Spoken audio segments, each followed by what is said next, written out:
Hey, Nate, Kelly Robinson here, Colorado Premier Tree Care. I've taken a walk around your yard and I have some thoughts, and I'm just going to kind of go over everything that just comes to mind. And then I've read your email a couple times, and so not necessarily everything I say in this video I'm going to quote on work, but I'm just going to kind of walk through your yard and just kind of just let you see what I see, or let you know what I see.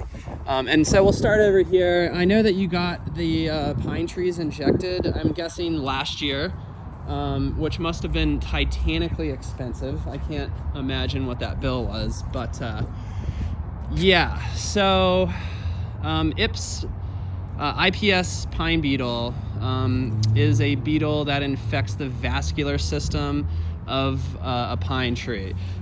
So that's the internals, like underneath the bark. That's the living skin of the tree, the vascular system.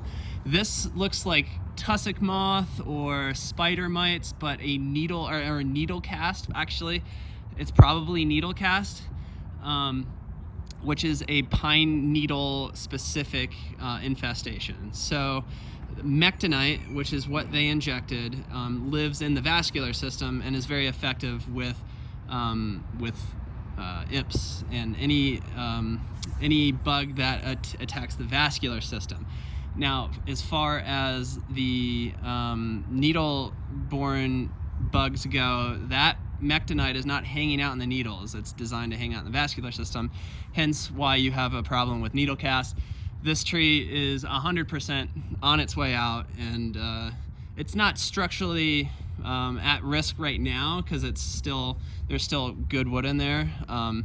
So I fully 100% recommend a removal on this. There is no coming back from this. And there's going to be a theme throughout this video: safety in numbers with pine trees. So this guy is standalone. The sun's coming from east to west, and so it's getting pretty full-on sun, which is a lot of heat throughout the day, and he has no friends around him. He's a standalone, right? So his canopy is getting sun and just getting beaten down, a lot of hours of the day, unlike a lot of these pine trees that we'll see that have other pine trees next to them, so their canopies are shading each other and providing respite from the intense Colorado heat. So I recommend a removal on this guy, and you know what? I don't think you're gonna miss it. It's not gonna kill the bank because we can get the bucket truck in here and take everything down, and it's gonna be a pretty quick job. So that's where I'm at with this guy. I think I remember you saying something about the injection being harmful to the tree. That's not the case. So that's the story with this guy. The two front maple trees, sugar maples or autumn blaze, are looking really good. These guys are historically chlorotic, meaning that they have a tough time. Sourcing available iron in the soil because Colorado has a little bit higher pH. So I would recommend that we do an chelated iron drench on these guys. What we're going after is a very dark green, healthy leaf. Chelated iron is going to help with that. What we don't want, and I suspect there's a possibility that these guys are chlorotic, and that they have a yellow hue to the leaf. So we'll do a chelated iron drench here in the springtime, and then we'll schedule you in the fall right before the leaves fall off, and we'll inject these guys with a maple injection, which will go a long ways. So yeah, it looks like these guys have been pruned, I think, in the past. There's a couple codominant limbs and stems up there that could go, and I might price that into the quote as well. These 1, 2, 3, 4 spruce trees are looking good.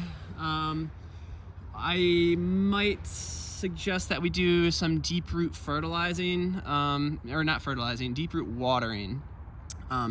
So the best defense against invasive species in pine trees is just to keep the tree healthy. And that's reducing the amount of deadwood on the tree and making sure that, you know, throughout the past like 3-4 years, we've had pretty crazy weather as far as drought goes, and then like extreme hard freezes.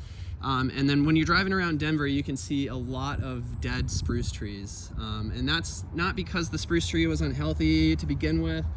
It's just literally kind of like the life cycle of trees and, you know, Mother Nature and how those two intertwine.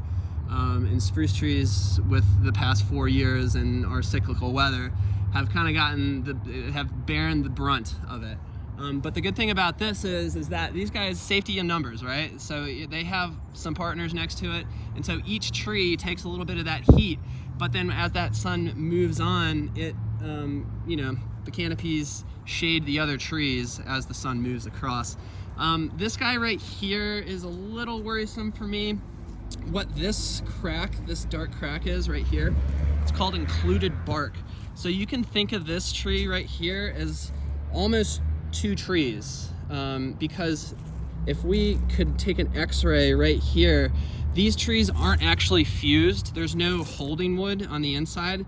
There's actually a bark layer right there, which makes this tree here structurally unsound. So I'm gonna recommend that we put a brace up at the top, and so it's a tree brace. So if anything does happen, this guy, if he goes down, isn't going to take out any infrastructure, because this guy right here is going to catch him, and so that kind of protects the property.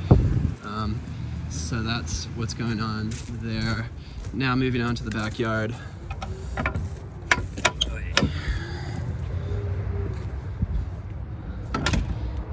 All these pine trees are looking really good. You know, I kind of taken an approach, don't fix what's not broken, and I don't see anything, any problems with these pine trees right here. They're all looking really good. Same with these, safety in numbers, looking good. Any deadwood and pine trees is not a indicator that they're unhealthy. It's just literally, these guys don't get any sun, so the tree just kind of kills them off because they're not producing photosynthesis. So we can kind of clean this up a little bit, get the deadwood out of there, but we don't have to deadwood the whole tree. So we'll just kind of get rid of these lower deadwood branches for you. I think that would go a long ways. This guy's looking good, no problems there. I think it's a good looking tree. We can clean this up for you, and also that tear up there, whoever pruned this did a good job, and yeah, it's looking good. Kind of the same story with these pine trees as what we just talked about with those guys. I'm really not worried about it. Safety in numbers here. Yeah, that's pretty much all I got for these pine trees. I'm really not worried about these pine trees at all. We could take some hedge clippers to these guys right here and just kind of tamp these guys down, so I'll include that in the quote.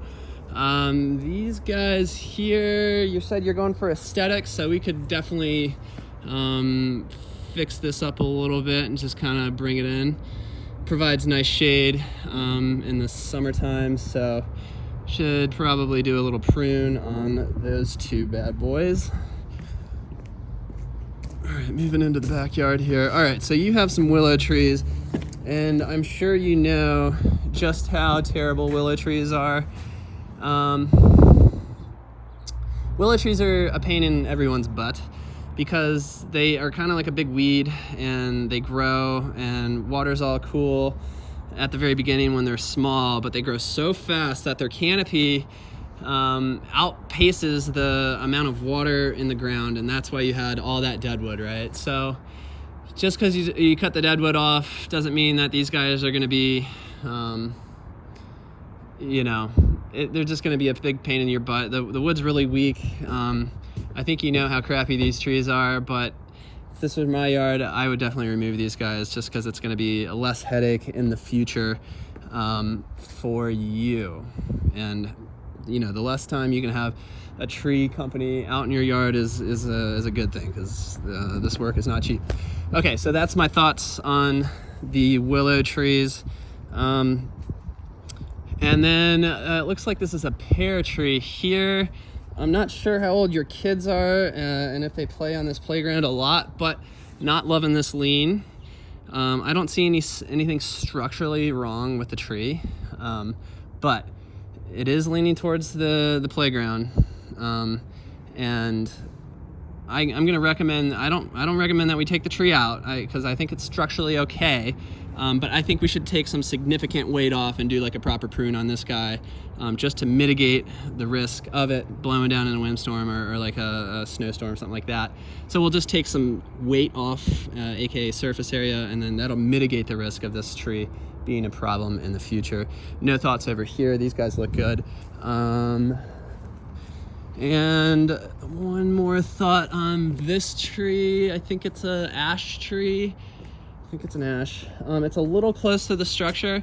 It wouldn't be very expensive to do a growth regulator on that guy, and it stunts the growth of the tree for 3 years. So I'm gonna include that on the quote. And I think that concludes everything. But yeah, a really nice house you have here, and I agree. The trees are fantastic. So I'm gonna kind of write you up a little quote on like an opening salvo, if you would, of some tree work to maintain the work that's already been done and to improve the aesthetics of the front. And I'll just kind of build you a big old quote and prioritize the stuff at the top and then work my way down to the bottom, and then you can pick and choose. We can talk on the phone. My cell number is 970-623-2226. That's my direct number. And yeah, we can meet in person, chat on the phone, and get a plan together and go forward. All right, Nate, hope you're doing well, and I'll speak with you soon, sir.